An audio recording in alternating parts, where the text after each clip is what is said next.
Alright, may nakita akong tools ngayon. So, tinesting ko na siya para to sa automation sa pagbo-voice over.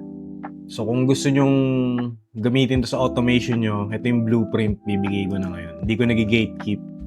So, itong isang command na to, ayan, di ba, ikakopy mo lang yan. Ngayon, sa command prompt, merong, ayan, ganyan, paste nyo lang. Barista, no, hidden menu, ayan. So, si Rose yung boses niya. Pag in-enter nyo yan, gagawin niya. Tapos, dapat within 1 minute makagawa tayo ng file. So, puntahan na natin sa downloads yun. At naglalag yung computer bigla. Ito na yung file. Ayan. There is no hidden menu that baristas are keeping from you. The drinks you see on TikTok or Instagram are just heavily customized standard beverages.